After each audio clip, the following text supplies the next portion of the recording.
Hare Krishna.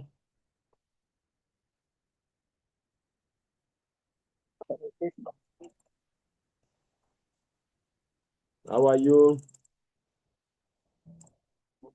Fine, sir. Very good. Oyeka God. Jehovah. Same name. That's why I say Why are you repeating the same name? Oyeka God. Jehovah.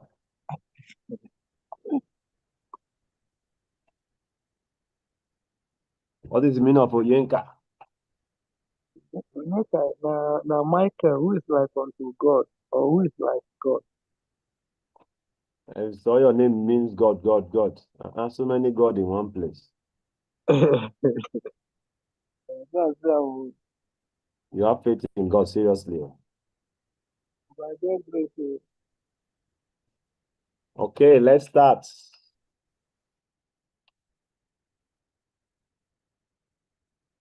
Who is in that base African? Is that Jamastami? Jama, are you there? Or is it Prabhuji? Yes, Prabhu, it's me. Okay. Whenever you are there, let us know you are there.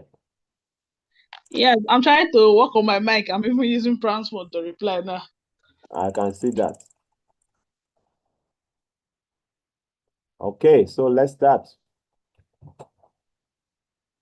Om Jnanatimrandasya Gyananjana Shalakaya Chakshurumitam Yena Tasmai Shri Gurave Namaha Shri Chaitanya Mano Vistam Stapitam Yena Bhutale Swayam Rupa Kadamayam Kadati Swapadantikam Vandeyam Shri Guru Shri Yukta Padakamalam Shri Guru Vaishnavamscha Shri Rupa Sagrajata Sagana Raghunavidam Dantajivam Sadhutam Savadutam Parijana Saitam Krishna Chaitanya Devam Shri Radha Krishna Pada Sagana Lalita Shri Vishaka Vidamscha Krishna Karuna Sindhu Dinabandhu Jagapate Gopesha Gopika Kanta Radha Kanta Namostute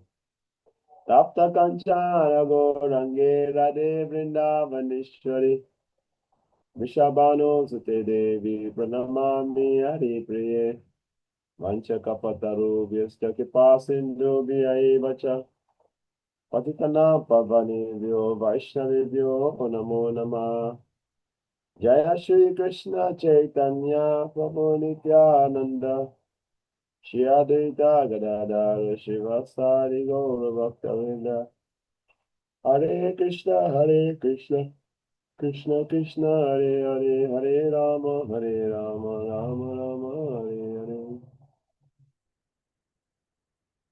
Okay. How many of you were there in the last class?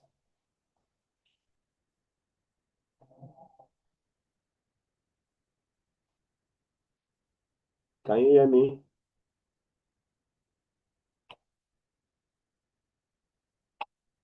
Somebody hearing me? Yes, So how many of you were there in the last class? I was not in the last class, Prabhu. So how will you know where we start? I saw.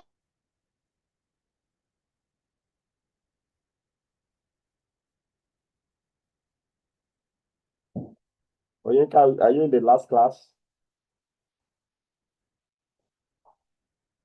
Mhm.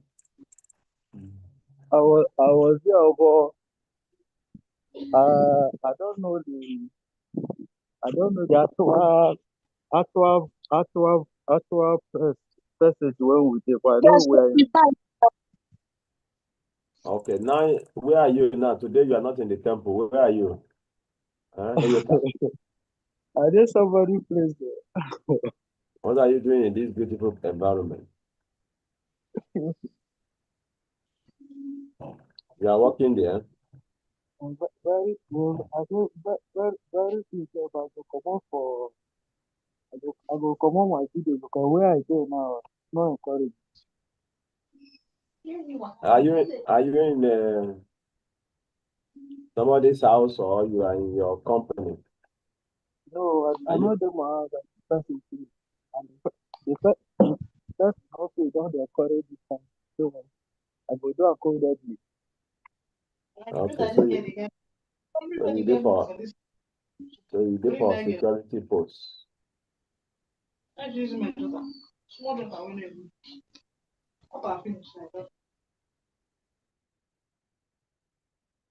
Okay. So last time we stopped at 25.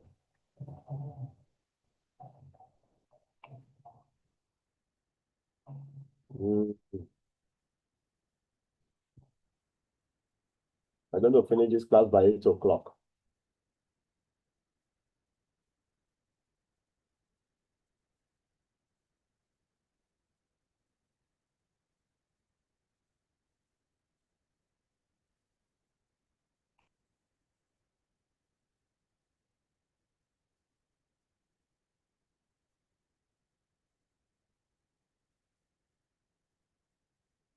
So let's continue. I'll just take it as Rana Prayers is the only one on this platform.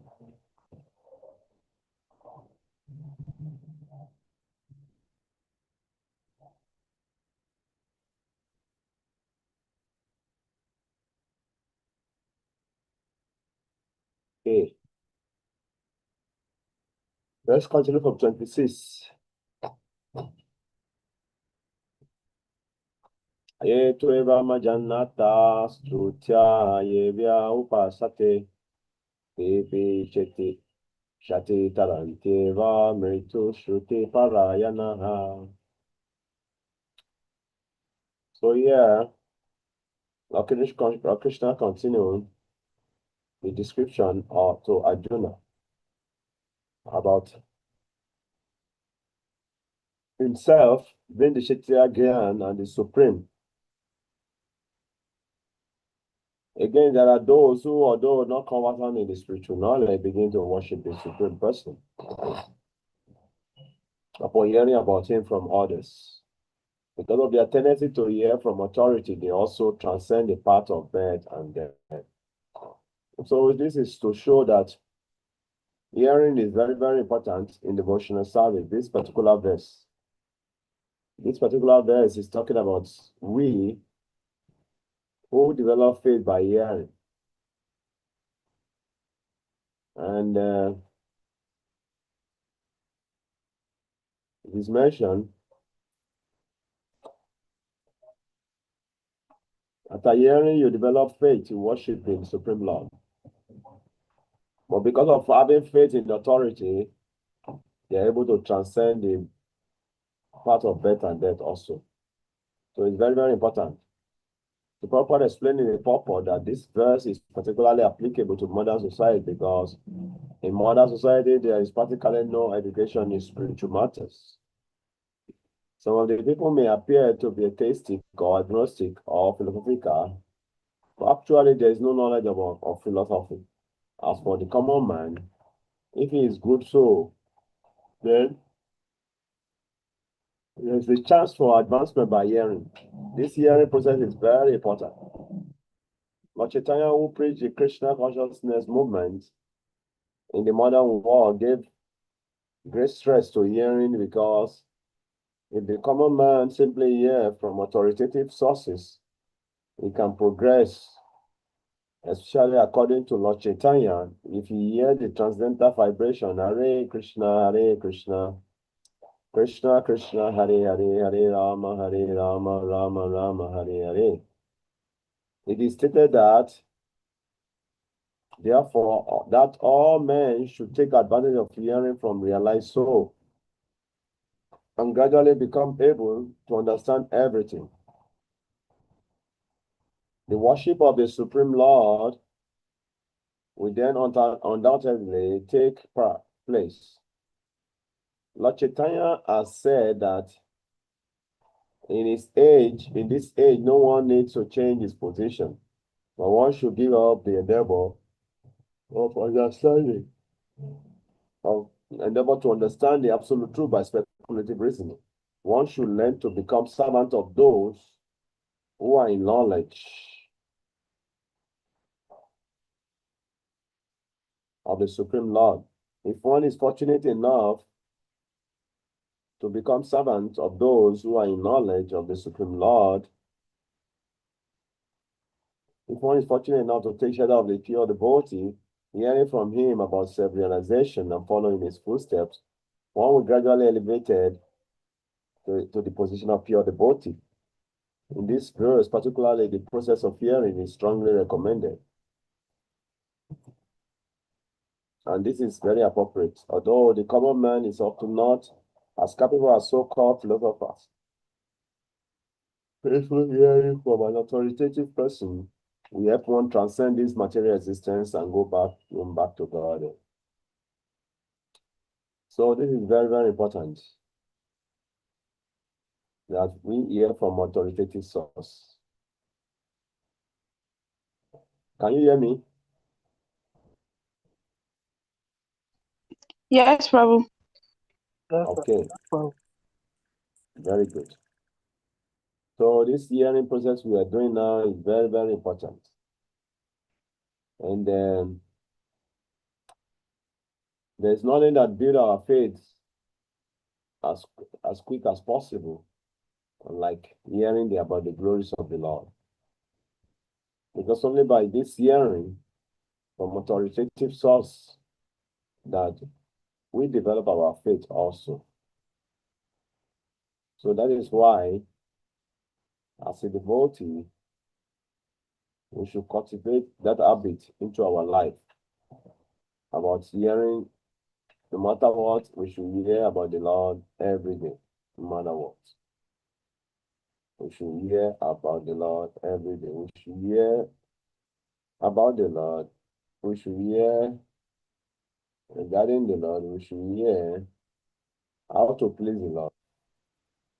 It's very important because when I look into many devotees in our movement, the only reason. We are not hearing you, Prabhu. Are you hearing me now? Can you hear me now? Can you hear me? Yes, Prabhu. Yeah, the only reason why many devotees are not making steady advancement in spiritual life in our movement is because we don't hear enough. So that is why this verse is very, very relevant. Because actually, to the extent you hear the scripture, to that extent you become faithful on your path. So if you don't hear, your faith will be very, very low. Your faith will be very, very low. So the more we hear, the best for us. Okay. So let's go to the next verse.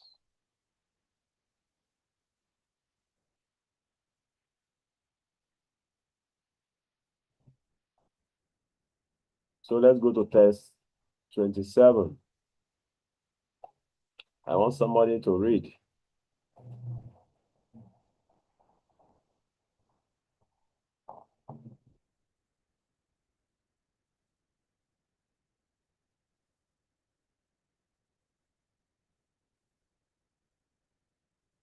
Who's going to read Please, can I 27 try? for you, sir? Can I try? Yeah, please try. Okay, Prabhu. Yadvasa Jayate Kichi Satwa Sadvara Jagamam Satra Sakchajam Samyogat Tadvidi Bharatasabha. Is that okay? Yeah, very good. Okay. Translation. O chief of the Bharatas, know that whatever you see in existence Both the movie and the non-movie is only a combination of the field of activities and the knower of the field. Purport. Both material nature and the living entity, which were existing before the creation of the cosmos, are explained in this verse. Whatever is created is but a combination of the living entity and material nature. There are many manifestations like trees, mountains, and hills, which are not moving, and there are many existences which are moving, and all of them are but combination of material nature and the superior nature, the living entity. Without the touch of the superior nature, the living entity, nothing can grow. The relationship between matter and nature is eternally going on, and this combination is affected by the Supreme Lord. Therefore, he is the controller of both the superior and inferior natures. The material nature is created by him, and the superior nature is placed in this material nature. And thus, all these activities and manifestations take place. Hare Krishna. Prabhu. Hare Krishna, thank you very much for reading. So you can see in this verse, Krishna continues to tell us how all what we are seeing in this material world is about combination of the field of activities and the knower. And now he has made us to understand also that there are two knowers. Who can tell us about those two knowers?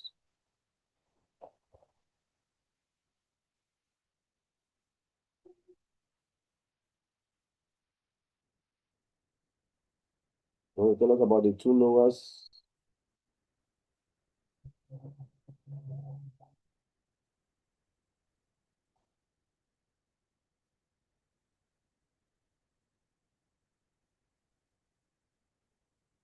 Who is there want to tell us about the two knowers? Hare Krishna Prabhu. Yeah.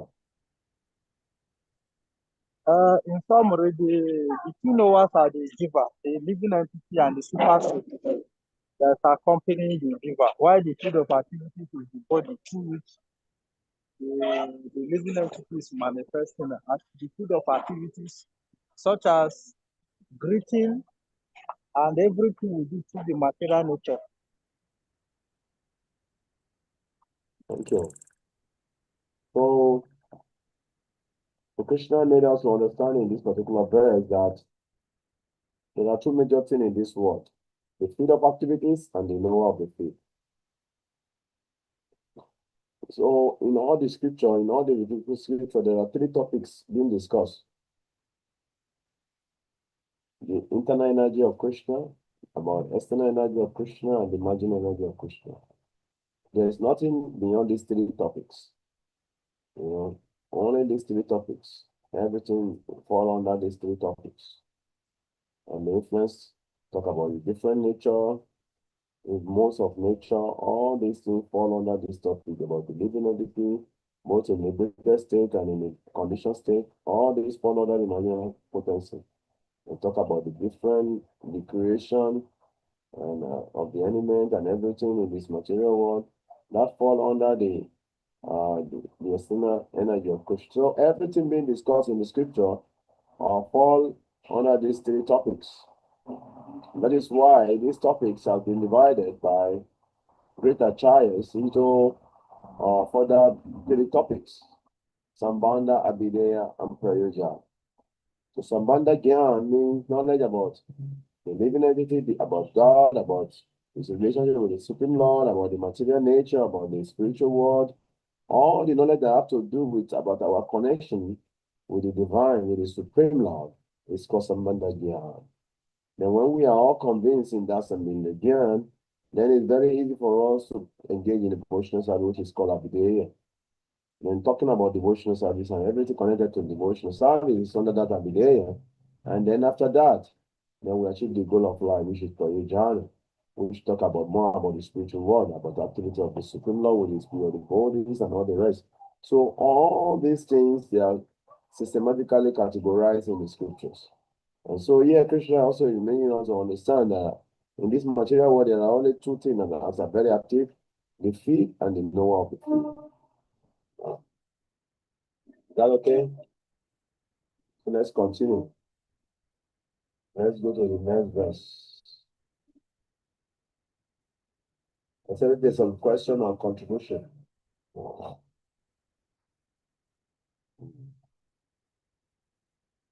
28. Somebody want to read? Or you can want to read 28?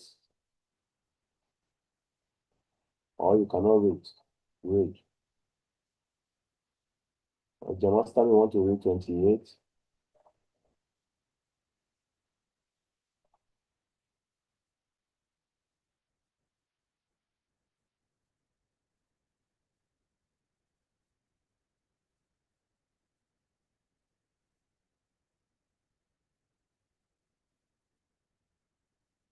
Somebody want to read this? Only 3 of you or 2 of you are here for this Friday program. If it's not conducive, then we can talk about it. And maybe we have to do something.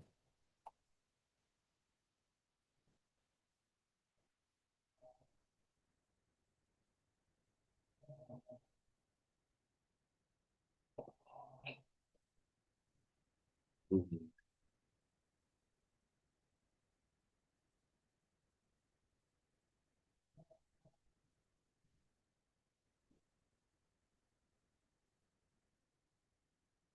Pana Priya, you want to read again? Jamastami is not there. Yeah, she's not here. She went for her service. What is her service? She's the one setting paraphernalia for Rama prayer when he's putting deities to rest. Okay. There are 7 Yes, people there. yes. Okay. So who is the temple commander there?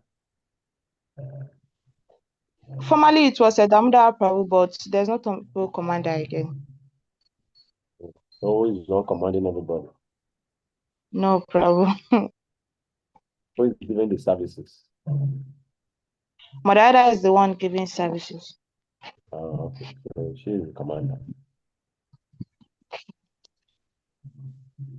She is the commander.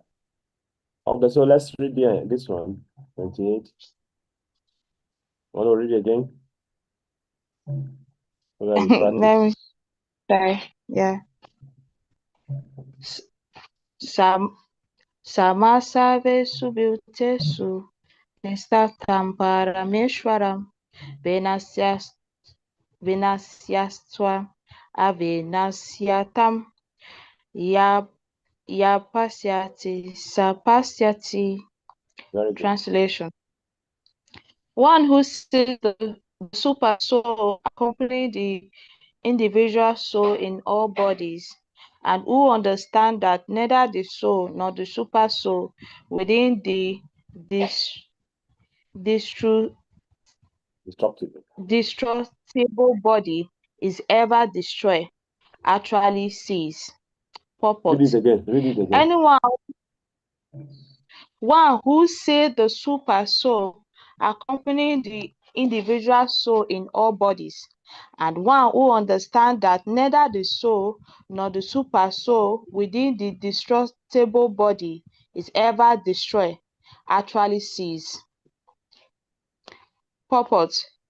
Anyone who by good association can see 3 things combined together: the body, the proprietor of the body or individual soul, and the friend of the individual soul, is actually in knowledge. Unless one has the association of a real knower of spiritual subjects, one cannot see these 3 things. Those who do not have such association are ignorant. They simply see the body, and they think that when the body is destroyed, everything is finished. But actually, it is not so. After the destruction of the body, both the soul and the super soul exist, and they go on eternally in many various in many various movie and non-movie forms. The Sanskrit word Parameshwara is sometimes translated as the individual soul, because the soul is the master of the body, and after the destruction of the body, it transferred to another form. In that way, he is the master. But there are others who interpret this Parameshwara to be the super soul. In either case, both the super soul and the individual soul continue. They are not destroyed. One who can see in this way can actually see what is happening. Hare Krishna. Thank you very much. You want to say something about what you have read? What do you understand?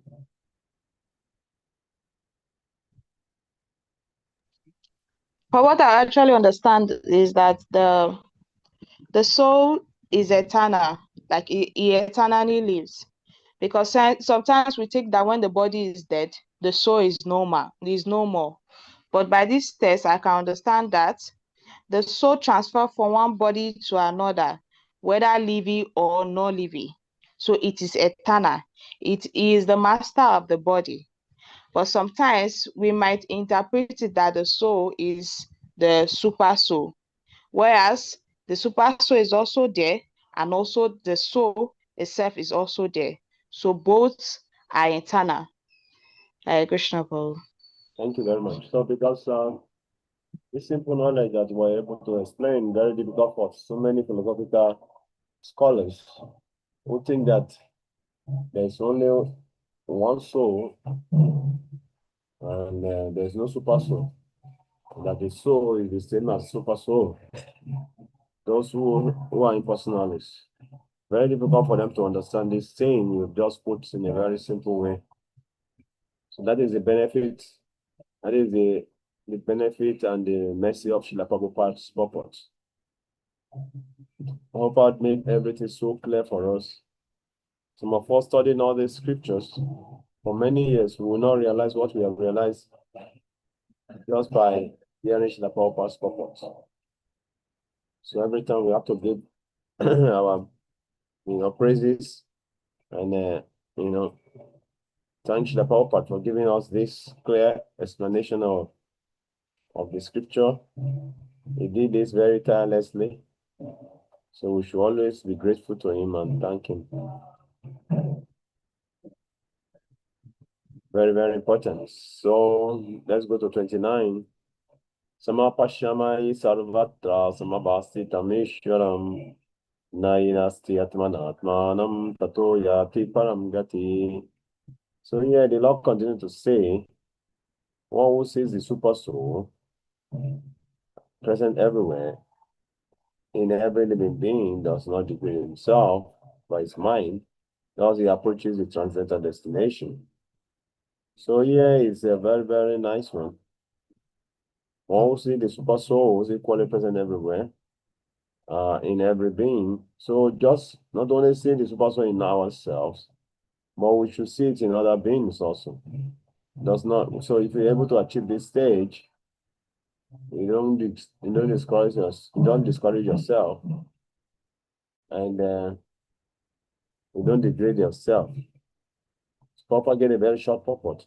The living entity, by accepting its material existence, has become situated differently than its spiritual existence. But if one understands that the Supreme Lord is situated in the Paramatma manifested everywhere, that is, if one can see the presence of the Supreme Personality of God everywhere, living thing, he does not degrade himself by destructive mentality, and he therefore gradually advances to the spiritual world. The mind is generally addicted to sense gratification, sense gratifying processes. But when the mind turns to the super soul, one becomes advanced in spiritual understanding. So, very, very important to understand that when we become selfish, we degrade ourselves. But when we become selfless, we bring so many living organisms around us attracted to us. So it's very, very important for us to understand this point. Any comment or question?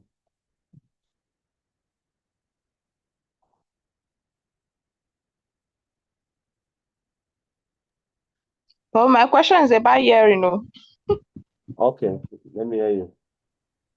So I was just thinking in my mind, like, and this Bhagavata is saying that hearing is very, very important. And sometimes we might think that it is very simple. But at the same time, Prabhu, I see that it's very difficult. Because sometimes when you are hearing, your mind is in a different place entirely, and you don't know how it gets there. You might want to be like, okay, I'm going to class today, I'm going to Nesty, and the next thing you will find out that you were never in that class. You started thinking of the kind of thing that will enter your mind is something that's happened 2 years ago. So sometimes I feel like, why at that moment you said you want to listen to that particular class or you want to learn something from that class, your mind is taking you far away. Is it that you're not fully absorbed in that lecture, or you cannot control your mind? Interesting question, but the thing that is there is that there's what we call attentiveness. Attentiveness is very, very important in all what we do. Because if we are not attentive, then it is very difficult for us to control our mind. So there are three ways of knowing whether we are attentive or not. Number one is attentiveness himself. You have to be very attentive that when you pinch yourself, you feel the pain, that you are very attentive. And the second one is acceptance. You have to accept there's so many thoughts that will be coming into your mind. You just have to accept them and let them go. You have to accept them and let them go. Sometimes we cannot even accept our own thoughts. So it will be very difficult for us to be able to be detached from those thoughts unless we learn to accept them. So you have to learn to be attentive. The second level is acceptance. You have to accept your thoughts as you are being attentive. There's so many thoughts that are coming to your mind also. Accept them, analyze them. Then the third stage is awareness. Be aware that you are aware. Means that you are aware of what you are thinking about. So in that way, you'll be able to bring your mind whatever is not good that the mind may be. Because many people, they are not very attentive, talk about becoming aware. That is why it is mentioned that more intelligent than some IQ, people who have IQ, is those who are self-aware. Sometimes we have some bad nature. We have some bad nature that we cannot even understand that we have that bad nature. And the people around us, they are the ones seeing it. So we know that we are not, our level of awareness is very low. So that is why to control the mind is very, very easy when we learn to be attentive in the lecture. So in the lecture, when you are listening to that lecture or you are in the class, try to be attentive.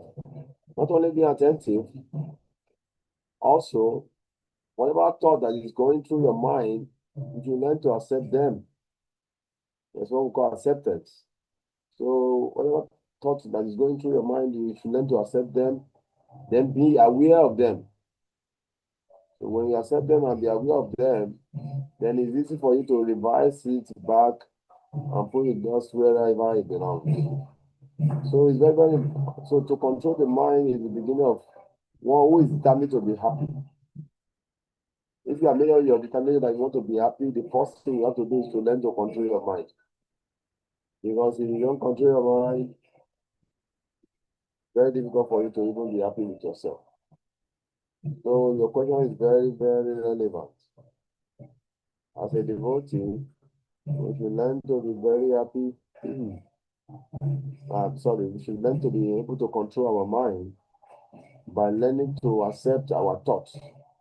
Some of our thoughts are very funny, but that is our thoughts. So we have to accept them and be aware of them And gradually you can use the same reverse process to be detached from those thoughts.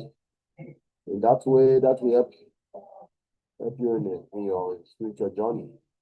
So yes, it's true. We may be in class and our mind is not there. But the best thing is to try to be attentive, bring our mind there, and listen to that class, not selectively listening. Sometimes when we're listening to class and they're talking about good qualities, you say, yeah, that is me. Whenever they're talking about bad quality, you say, okay, that is my friend. So not that kind of listening, not that kind of hearing, but hearing to better our own lives. As you are hearing, you are analyzing, where can I use this in my life? Where can I use it? So you are analyzing in that way.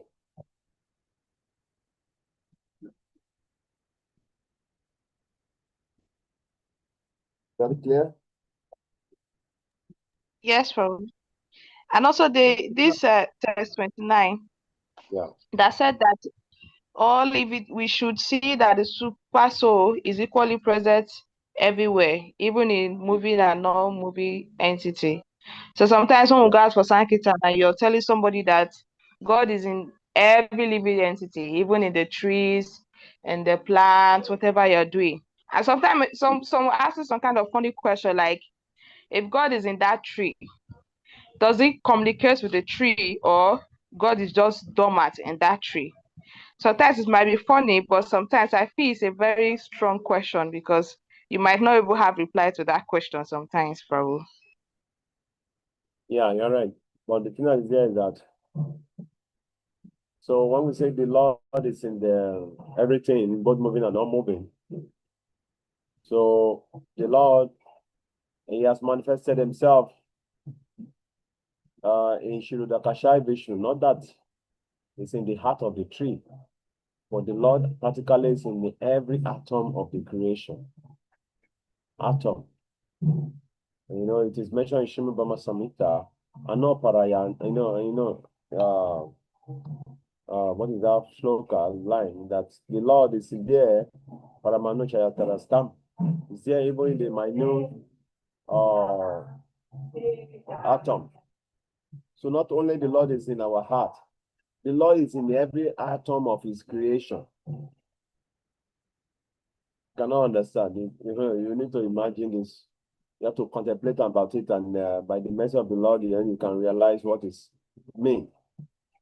So the Lord is in every atom of his creation. He has entered every atom. The small atom, according to what we study in school, is the smallest particle in the universe. So the Lord has manifested himself in that form of Shirudakashai Vishnu to enter every atom. So the Lord, as a super soul following the living entity, yeah, it's very, very special situation. But the Lord is everywhere. So when you want to explain this to a non-believer or somebody who have not understood Krishna consciousness, when you tell him God is everywhere, even in the moving or non-moving, yeah, they can understand to the level of their knowledge or awareness is. But the fact is that just like the blood is flowing through your body, wherever the blood is flowing through, you can feel pain. Yeah, you can feel the consciousness there. So the soul has, spread the consciousness all over the body. So similarly, also, the soul of the universe, Mahavishnu, has spread. He has spread his super consciousness all over the universe. So that is that super consciousness, Shri Vishnu. And the super soul of the universe itself is Gabodakashai Vishnu. So the Lord, in this way, pervade himself in all his creation, both the big one and the small one and the smallest one. So that is, the supremacy of Krishna. So this kind of explanation, if you want to explain it to someone who is not conversant with the Vedic scripture, just tell them in a simple way that God is everywhere. And you can use the verses from 7 to 10, how Krishna pervade everything in the universe, in the light of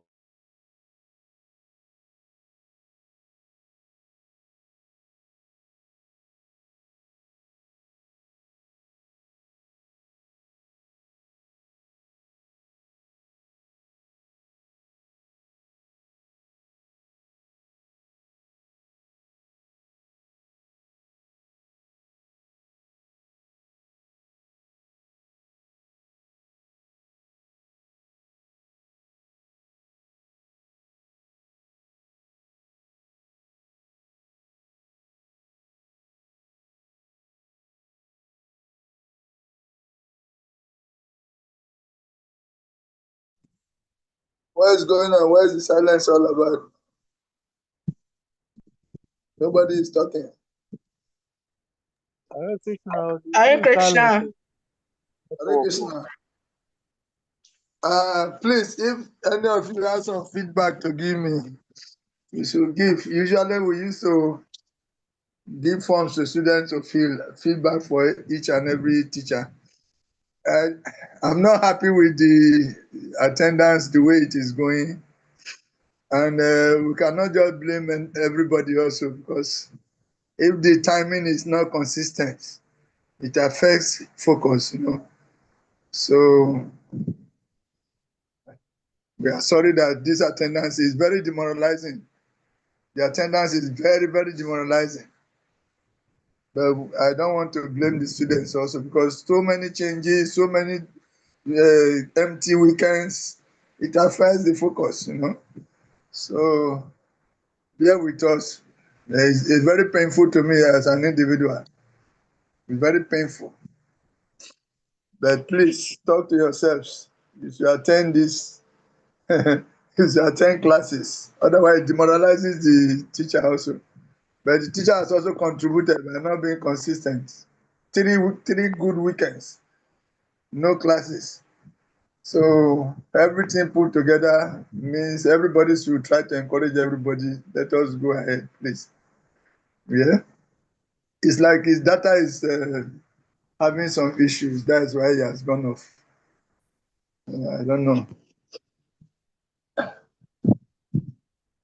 If he sends any message on the group, I will bring it to you. Meanwhile, let's wait a little bit for him. Final prayer. Hare Krishna, Prabhuji. Thank you for your encouragement. Final prayer, Mataji, your inconsistency is number one. Thank you very much. I say your inconsistency is number one. For the for the past lectures, I've not seen you. This is your first time of coming. Now you come to see what it means by not being in class. You see? When you are not in class, it affects the other people. Now, other people are not in class, it affects you also. The day you come and see two people. Only two of you were there for a very long time. Before see the time Ragupati is coming. Even Ragupati is the youngest boy. The youngest boy is also becoming inconsistent. What to talk of Oyeka God Jehovah, who is already a God of his own. So please encourage I love anything, though. encourage your,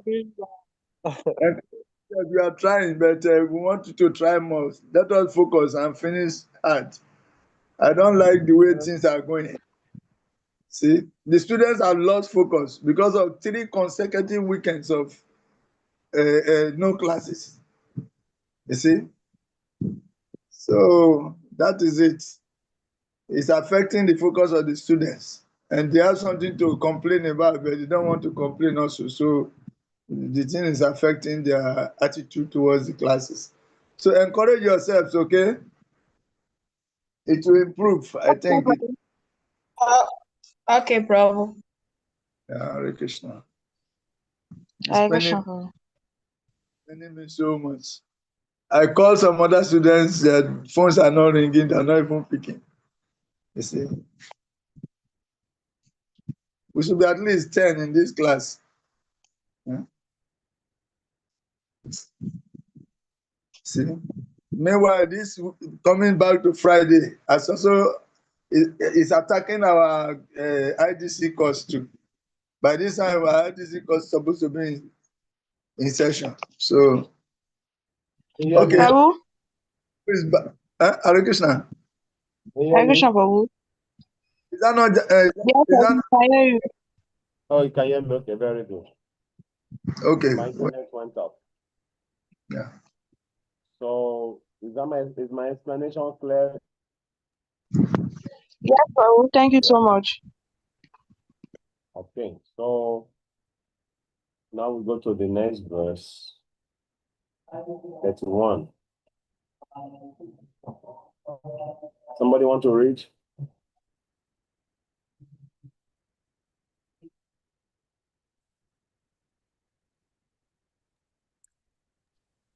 Test 30, Prabhu.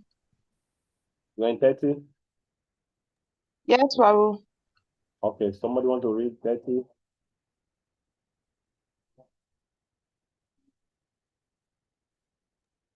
Who is there?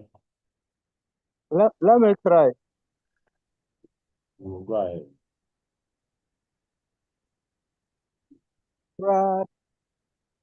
Rakia Kesa Kamani Sia Mana Nubapa Yupa Yamana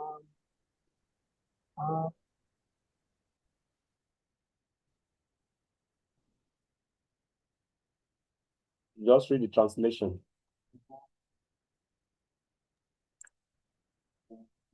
one who can see that all activities are performed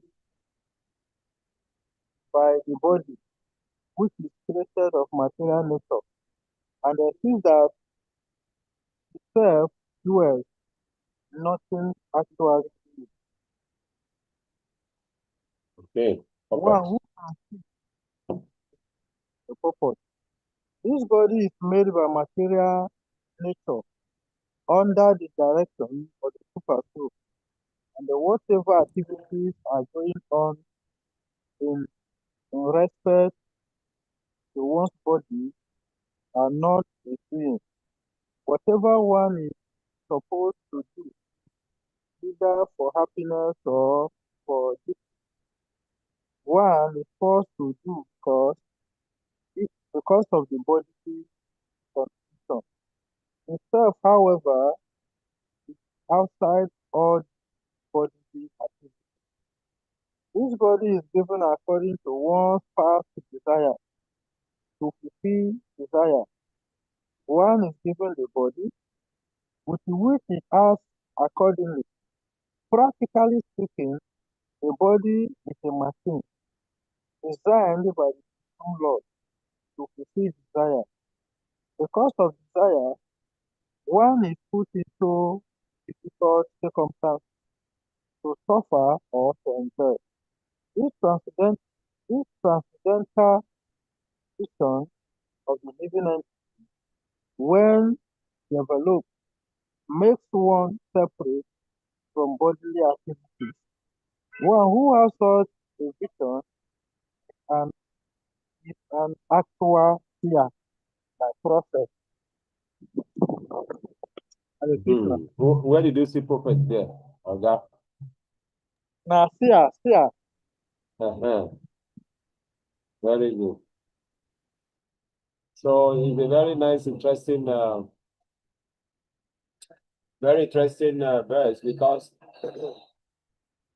sometimes we think we are the one eating, we think we are the one sleeping, we think we are the one trying to satisfy all the desire of the body. Actually, the soul does not sleep. The soul does not eat physical food. The soul does not, it does nothing at all for all the bodily activity we identify ourselves with. So even though we say this, we talk about this every day, we are not the body, but we don't really understand this point. So that's why the Lord is saying here, one who can see that all activity performed by the body, which is created by material nature, see that it itself does nothing, actually see. So we are actually not doing anything. The soul does not eat, does not sleep, does not have a union with anybody, does not hate or like somebody. The soul is completely neutral from all the interaction of the body we are experiencing. That is why it is mentioned that those who are not in Krishna consciousness, they are like dreaming. But if you don't understand this point, actually you are in a dream world. Because the soul actually does nothing. The soul just wants to serve God, because that is his original nature. Every other thing is just like an observer. Okay? So yeah, Prabhupada made it very clear.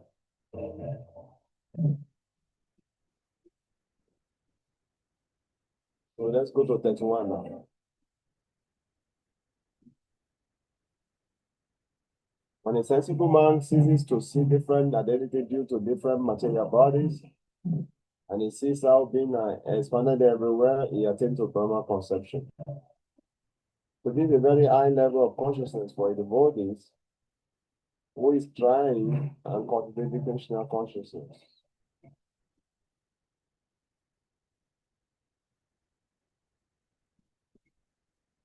Okay. When one can see that the various body of living entity arise due to the different desire of the individuals who do not actually belong to the soul itself, one actually sees. So in the material conception of life, we find someone, a demigod, someone, a human being, a dog or cat. This is material vision, not actual vision. Material differentiation is due to material conception of life. After the destruction of material body, the spirit soul is one. The spirit soul, due to contact with material nature and get different types of body. When one can see this, he attains to spiritual vision. Thus, being free from differentiation like animal, man, big, low, and then one becomes purified in his consciousness and able to develop Krishna consciousness in spirituality. How this is done, how this then is same thing will be explained in the next verses. Next verse. So this is very, very important verse for us also. Because actually we discriminate based on the body because of lack of knowledge. So if we have knowledge, we have knowledge and we practice Krishna consciousness, and we can be able to practice this particular verse, not to differentiate, not to discriminate against the bodies or someone, anyone. So if we are able to see based on this verse, then actually we have faith in God. Because seeing the different bodies is the only problem that make us to hate somebody or like somebody or try, think so many things. But if we are we have realized this particular verse, where the Lord is trying to explain that one who is on that platform does not discriminate, and that person has attained Brahma's conception. So to attain Brahma conception not easy. It's not a joke. So to attain this Brahma conception means you don't see the difference in the body again. You only see the goal. You understand? Any question, comments?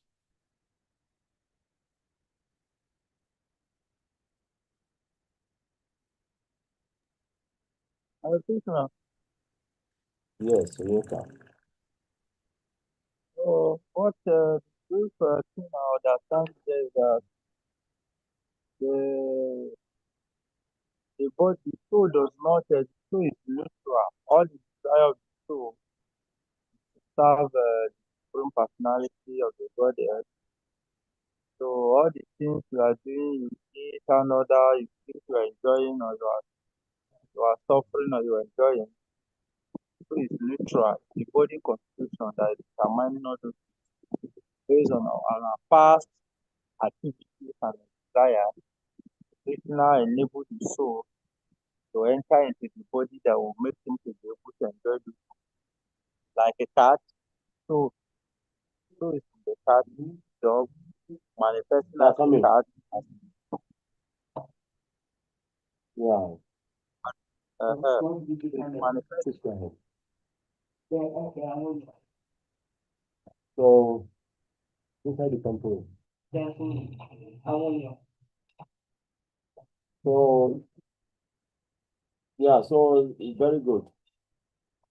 Were you asking a question or you are commenting? No, I'm sharing what I understand from the purpose.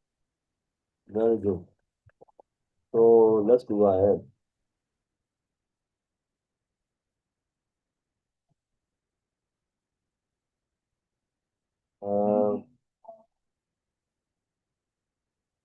Those so we're in 32 now. Yes, coming.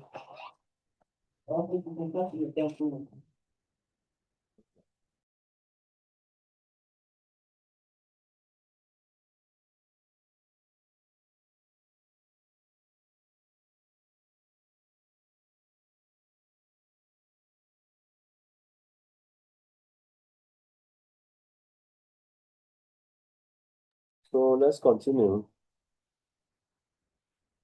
So somebody can read this 32.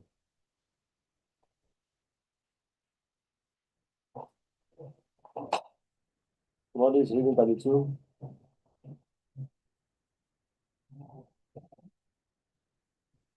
Prabhu. Hare Krishna. Yeah, go ahead. Read. Prabhu, please, the Sanskrit. Read all of them. From Sanskrit to English translation to purport. Ananditava nirgunatvat paramatmayamavyaya sarirastopi kunteya nakaroti nalipyate. Those with the vision of eternity can see that the imperishable soul is transcendental, eternal, and beyond the modes of nature. Despite contact with the material body, O Arjuna, the soul neither does anything nor is entangled. Purport: a living entity appears to be born because of the birth of the material body, but actually, the living entity is eternal. He is not born, and in spite of his being situated in a material body, he is transcendental and eternal. Thus, he cannot be destroyed. By nature, he is full of bliss. He does not engage himself in any material activities. Therefore, the activities performed due to the contact with material bodies do not entangle him. Hare Krishna. Thank God. So now I'm going to ask you guys a question. It is mentioned here that those with the vision of eternity can see that the imperishable soul is transcendental, eternal beyond the modes of nature. Despite contact with material body, the soul neither does anything nor entangle. So here and the previous verse, it is mentioned that the soul does nothing. So the question is that if you now go and slap somebody, who does that? You slap somebody. Hare Krishna is the body, not the soul. It's your body, not the soul. Mhm. Now, when you are suffering, and then when you are suffering, is it the body or the soul? If somebody is suffering now of a particular disease, is it the body or the soul? It's the body. Prabhu, please, it is the body. What you feel the pain? How do you feel the pain? Because the living entity is there. You feel Because when the the soul pain, is not in the body, when the soul is not in the body, the person doesn't feel pain. So when you are feeling pain, when you are in the body, who feel the pain? Prabhu, please, if I can answer. In the Bhagavad Gita, it is said that the soul cannot be quenched by water nor be burnt by fire. So it means that the pain, the soul doesn't experience any pain, but due to the entanglement inside the body Who feels is feeling who is experiencing that? What is the pain. what in particular who is experiencing that pain? It is the body. But the body is a matter, it doesn't feel anything, it does nothing. The body itself, the soul does nothing, but the body itself is a matter. It doesn't ask if there's no soul there. So I want some more explanation about this.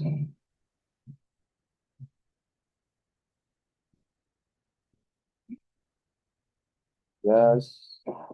I want somebody to explain to me.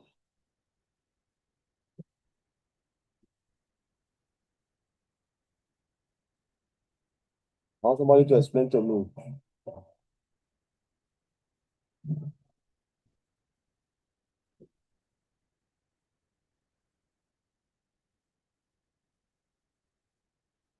Who's experiencing the pain?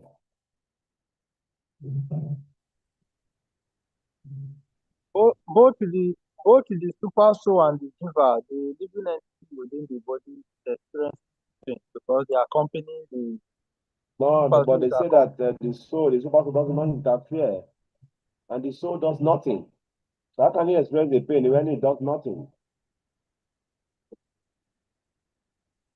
they experience the pain through the body. Okay, let's say for example now, the doctor, so let's say the doctor gives you injection because they want to give you surgery, and the doctor gives you injection to paralyze your body. You don't feel pain at that time. So what is feeling pain whenever you are in your body? What is that thing? Let's talk, let's talk. Hmm.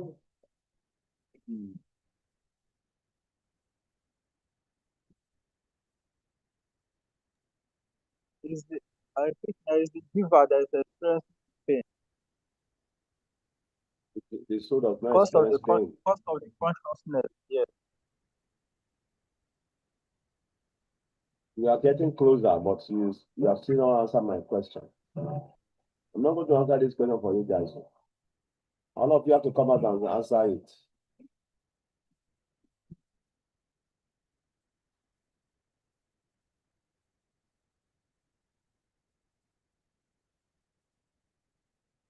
I'm not prayer, you are hiding behind the camera, you are not speaking. I'm not hiding, Prabhu. I'm trying to calculate the question for me.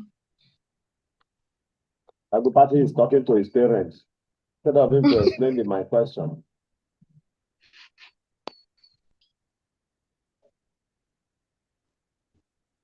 Instead of him to answer my question, Agupati, you are talking. What is experiencing the pain and the pleasure in our body? They say the soul does nothing. Somebody asks you a question, you say you are not the body. But when somebody pinch you, you feel the pain. No, you are not the body, but you are feeling the pain.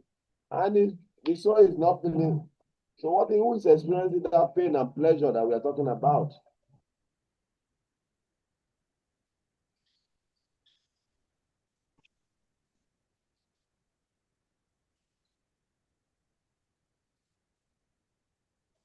Hare Krishna.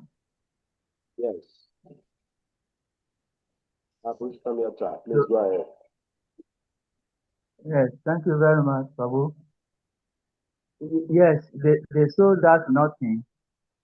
The soul doesn't feel the pain, but due to our strong attachment to the body and the presence of the soul, that makes the body active, feel the pain. But due to the attachment of our attachment to the body, that makes us feel that we are getting the pain. It's What due is to the feeling the pain? attachment. What is feeling the pain So in the body? What is feeling that pain? really, There's something that is feeling that pain. Because if not, somebody will not be trying. yes, the mind What is that? also, What is that we use to perceive the world? the super soul, Just mention it now. the super soul, No. The Mention it before the now. subtle, the mind. Yeah. the mind, and the So, subtle body is what we use to perceive this world. Actually, the subtle body is our connection with this world. If there is no subtle body, then we cannot exist in this material world.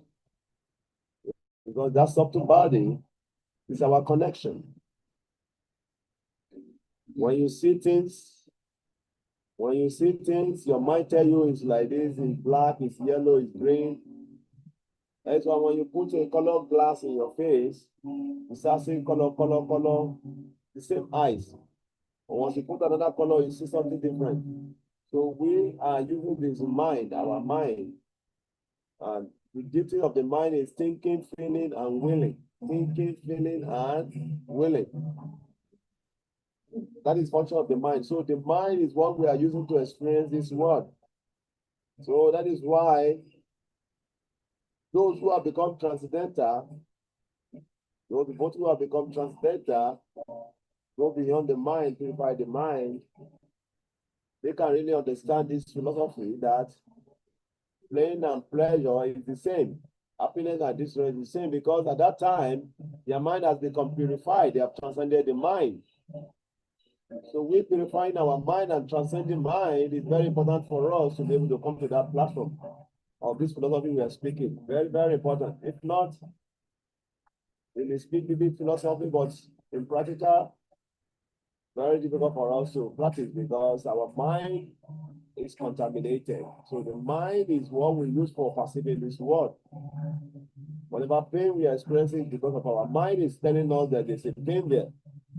Whatever pleasure you are experiencing is because your mind is telling you there's some pleasure.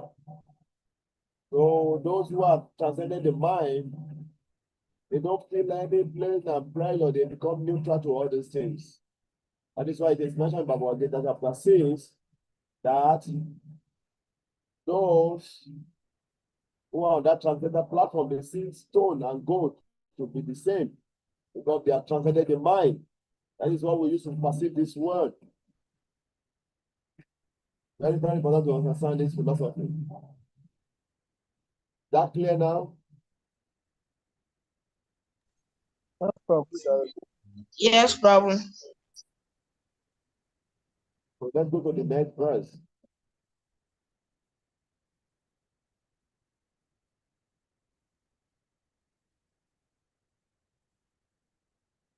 Yata Sarvan Gatam Shokshma. Somebody want to read this one? Somebody should read. There's so much titan in my background.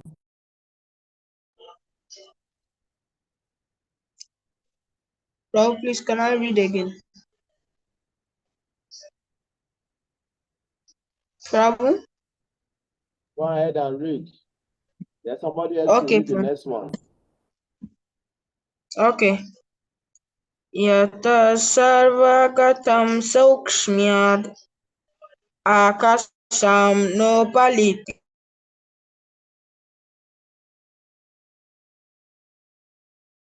tatma nopalipyate. The sky, due to its subtle nature, does not mix with anything, although it is all-pervading. Similarly, the soul, situated in Brahman vision, does not mix with the body, though situated in that body. Purport: the air enters into water, mud, stew,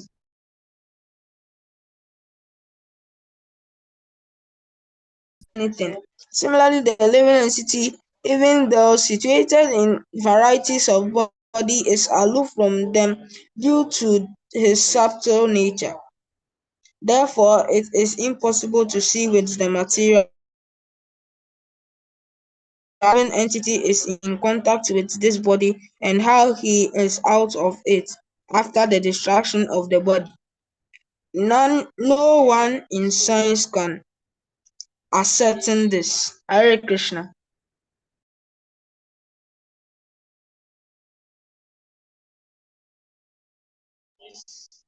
Hare Krishna. Krishna is giving us a very good example for us to understand what we have been talking about.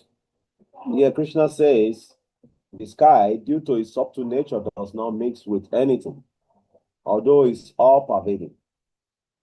See? Similarly, the soul situated in Brahma, vision does not mix with the body, though situated in the body, that body. So when the soul come to that, when our mind come to that Brahman platform, then we can understand that our soul is completely different from the body. Just like the air in the sky does not mix with the sky, always separated. So the same thing also, the soul is always aloof from the body. But because of identifying with the body, we cannot differentiate these things. Very, very important for us to understand this point. That is why this chapter 13 of Bhagavad Gita is very important. It's a gyan, knowledge, to understand all this knowledge that Krishna has been giving us before in details.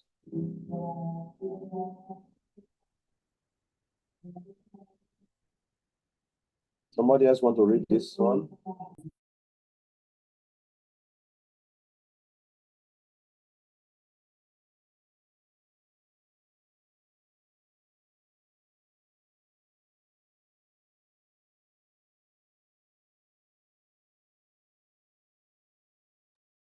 Hare Krishna.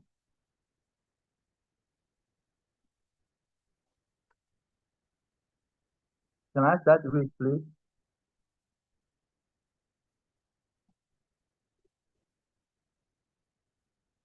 Go ahead and read. Yata prakashaya cheka Krishnam lokam imam ravi Sikram sekri kathai Krishnam prakashaya Bharata. O son of Bharat, as the sun alone illuminates all this universe, so that the living entity, one within the body, illuminates the entire body by consciousness. Purpose. There are various theories regarding consciousness. Here in Bhagavad Gita, the example of the sun and the sunshine is given. As the sun is situated in one place, but is illuminating the whole universe, so a small particle of spirit soul, although situated in the heart of this body, is illuminating the whole body by consciousness. Thus, consciousness is the proof of the presence of the soul. As sunshine or light is the proof of the presence of the sun. When the soul is present in the body, there is consciousness all over the body. As soon as the soul has passed from the body, there is no more consciousness. This can be easily understood by any intelligent man. Therefore, consciousness is a product of the combinations of matter. It is the symptoms of the living entity. The consciousness of the living entity, although qualitatively one with the supreme consciousness, is not supreme because the consciousness of one particular body does not share that of another body. But the super soul, which is situated in all bodies as the friend of the individual soul, is conscious of all bodies. That is the difference between supreme consciousness and the individual consciousness. Hare Krishna.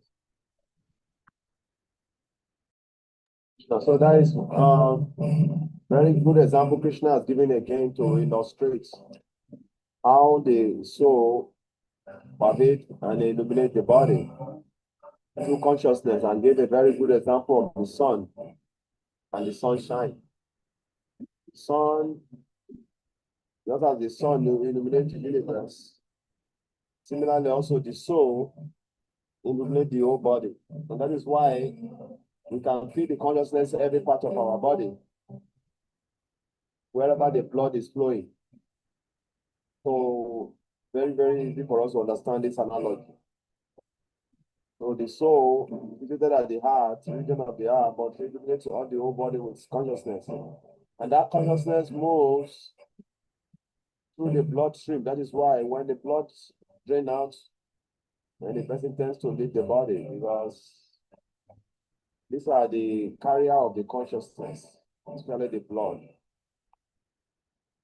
So we have to understand this point, so that we can understand that also the super consciousness of the universe is love. Love Vishnu, the super soul of the universe. Just like we are conscious of our own body, he's very conscious of the whole universe, because this is body also.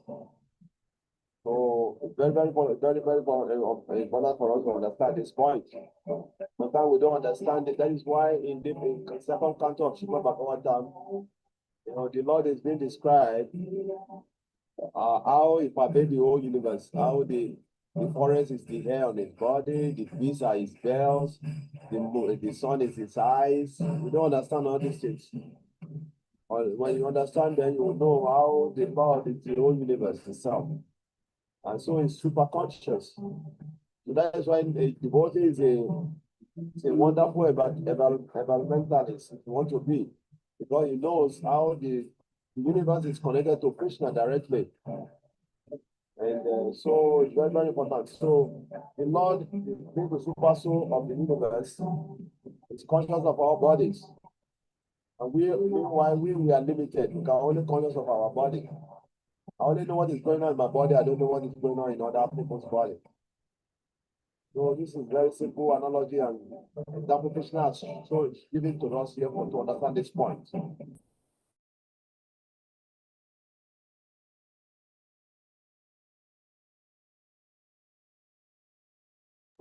Let's continue. Who wants to read 35?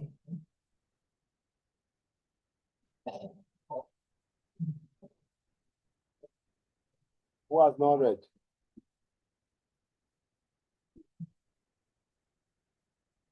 Final prayer, you want to read again?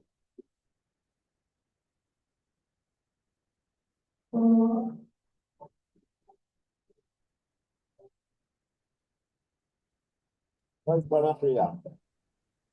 I'm here, Prabhu. So go ahead and read it.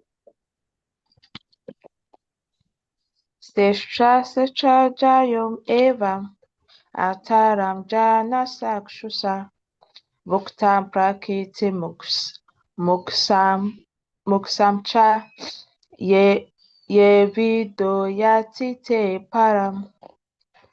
Those who see with eyes of knowledge the difference between the body and the knower of the body, and can also understand the process of liberation from bondage in material nature, attain to the supreme goal. The purpose of this 13th chapter is that one should know the distinction between the body, the owner of the body, and the super soul. One should recognize the process of liberation as described in verses 8 through 12. Then one can go on to the supreme destination. A faithful person should at first have some good association to hear of God, and thus gradually become enlightened. If one accepts a spiritual master, one can learn to distinguish between matter and spirit, and that becomes the stepping stone for further spiritual realizations. A spiritual master, by various instructions, teaches his students to get free from the material concepts of life. For instance, in Bhagavad Gita, we find Krishna instructing Arjuna to free him from materialistic considerations. One can understand that this body is matter. It can be analyzed with its 24 elements. The body is the gross manifestation, and the subtle manifestation is the mind and the physiological effects. And the symptoms of life are the interaction of these features. But over and above this, there is the soul, and there is also the super soul. The soul and the super soul are two. This material world is working by the conjunction of the soul and the 24 material elements. One who can see the constitution of the whole material manifestation as this combination of the soul and the material elements, and can also see the situation of the supreme soul, become eligible for transfer to the spiritual world. These things are meant for contemplations and for realization, and one should have a complete understanding of this chapter with the help of the spiritual master. Thus end the baptismal purport of the 13th chapter of the Srimad Bhagavad Gita, the matter of nature, the enjoyer, and consciousness. So the whole conclusion is mentioned here. So one who can see this, the difference between the body and the knower of the body, and can understand the process of liberation from bondage, with material nature, attain to the Supreme God. Papa go explain further in the purpose. One should recognize the process of liberation and describe it in the 8 to 12. And one can go on to supreme destination. So that verses from 8 to 12 is very, very important part of this particular chapter. Papa already pointed out the most important of them, that is the affected spiritual master. So it's very, very important because only by the spiritual guidance of the spiritual master that we can be able to understand the distinction between the body and the soul, and then make further spiritual progress. Any questions so far regarding this chapter?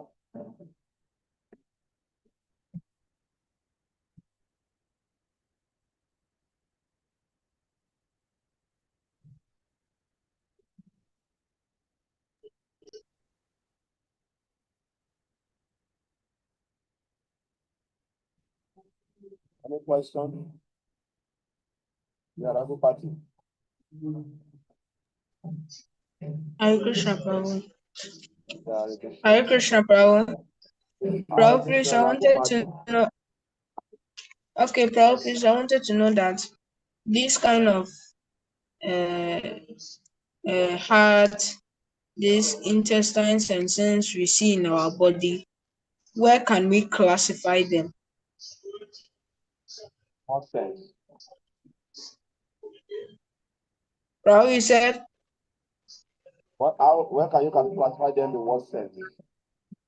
yes, like as in the types of bodies, the gross, subtle, yeah. Where can we classify them? Now you classify them yourself.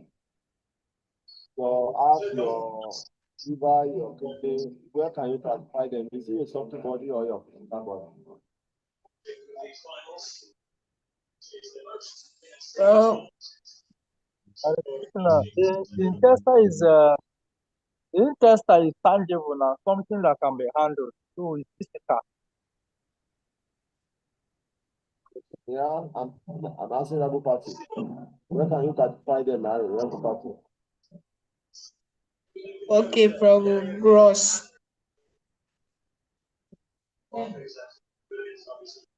Physical body. Prabhu, please, gross. Yes, you are right. Your heart, your intestine, your lungs, your kidney, all these are part of your body. They are the one running your body. They are the machine that is running your body. They are all in gross. The subtle, when we say something is subtle, is something you cannot see. Gross means something you can see. You can even touch it. But subtle you cannot see, you cannot touch it. You understand?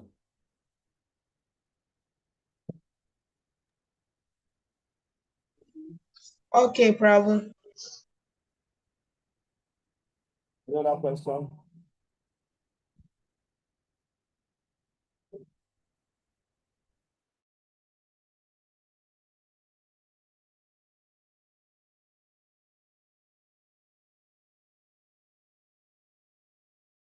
I'm 14 tomorrow. I want you to ask question on chapter 13.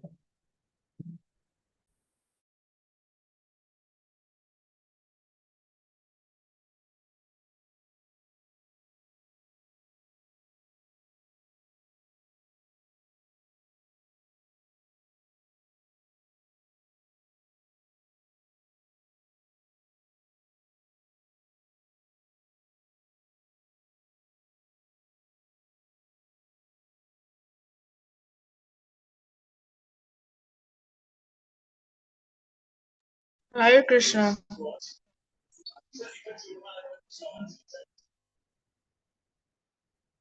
Hare Krishna. Yeah, go ahead and ask your question. Prof, please, I wanted to ask that, you see, when you read the topics of the Bhagavad Gita, I wanted to know that, I want to know if the topics are like I want us process. to ask. I want us to ask question on chapter 13. What did we learn in chapter 13? Okay, chapter 10. 13.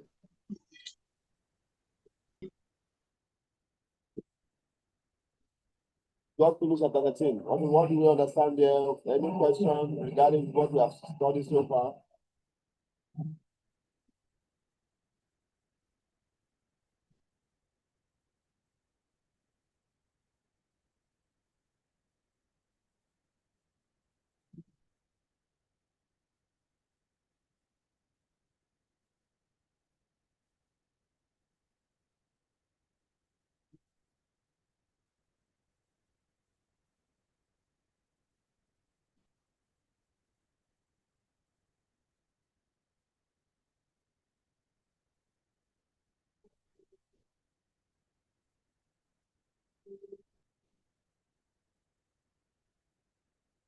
Any question?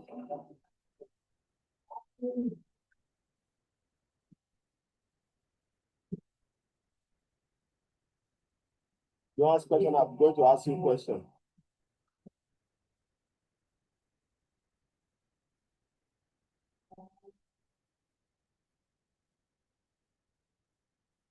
Yeah, I'm going to ask questions. Are you ready for my question?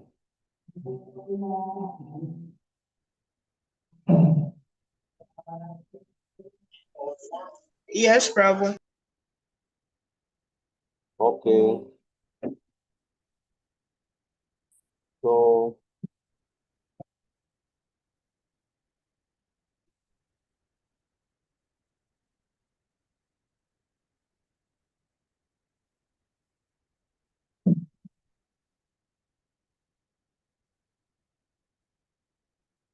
number one question.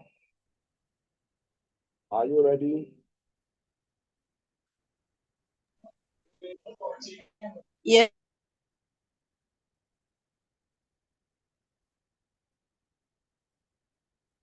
Our question is right at the beginning of Bhagavad Gita chapter 1 of verse 13. What is written there? Don't look your book Bhagavad Gita. Don't go and open Bhagavad Gita. What is the beginning of chapter 13? I know all of you are open Bhagavad Gita now. Nobody is answering me because everybody is open Bhagavad Gita.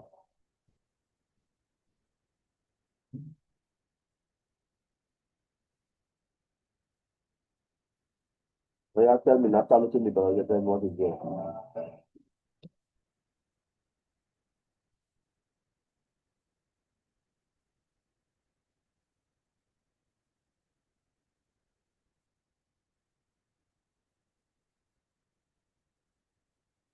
Who is there?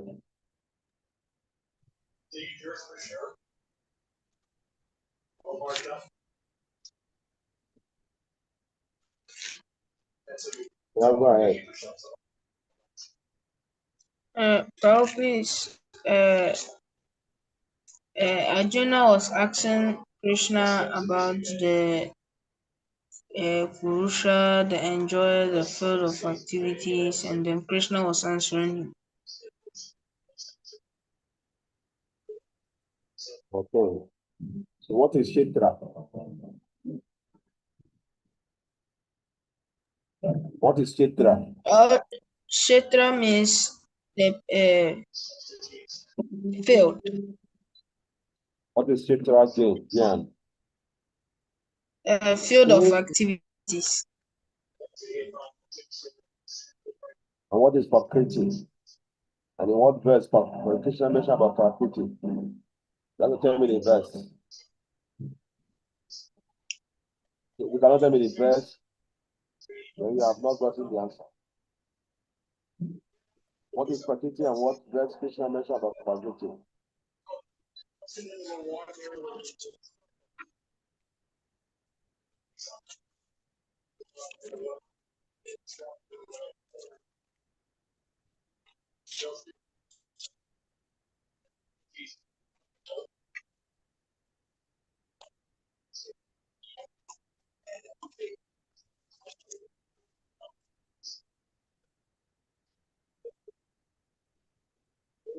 What is Gyan?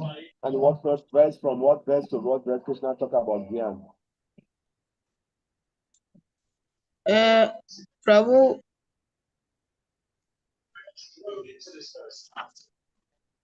Gyan, I don't know whether you are learning something in chapter 13.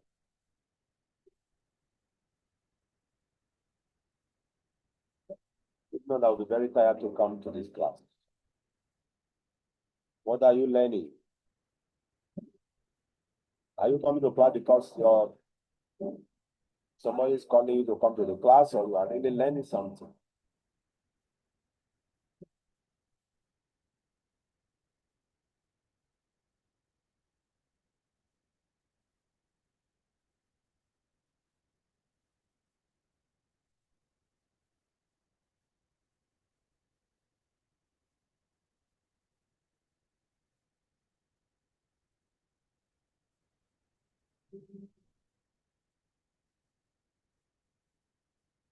So nobody can tell me about what is Gyan and where Gyan is mentioned in Bhagavad Gita chapter 13.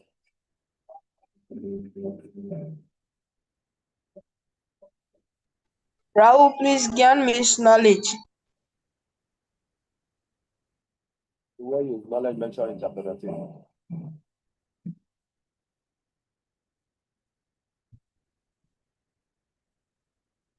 Nobody looking at the camera, but nobody is answering the question. Banner prayer is there. So Gyan means knowledge. I think it's test 8. So what? Test 8. And they say to what?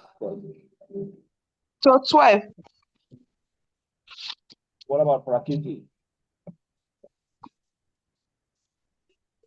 Prakriti mean material nature. Where does Krishna mention about Prakriti? Test 19 to 20. What about what is the other one is Deya? What is Deya? Prayer. But will come again. What is Deya? Deya, Deya, what is Deya? Yeah. Don't know that.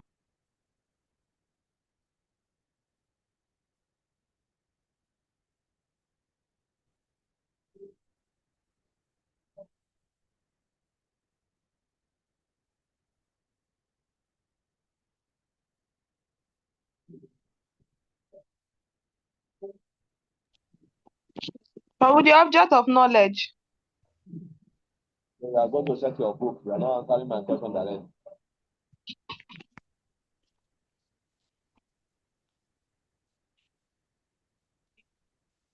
Very funny. Okay.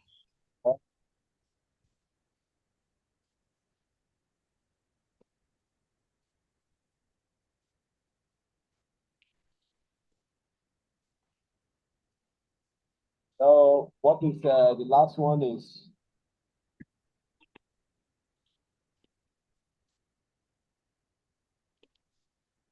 take away. Krishna says in verse 3. The understanding clear distinction between the three, the Noah,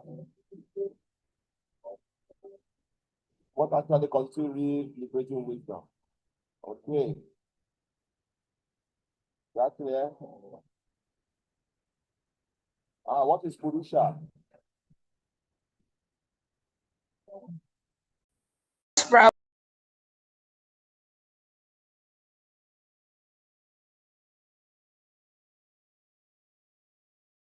What is Purusha? Purusha, what is Purusha? The living entity, Prabhu. Yeah.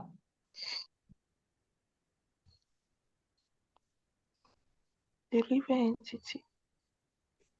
What is Purusha?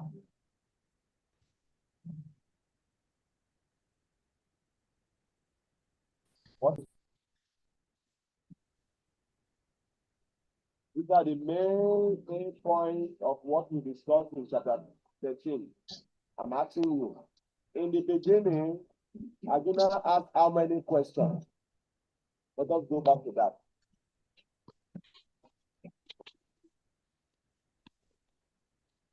In the beginning, Arjuna asked how many questions?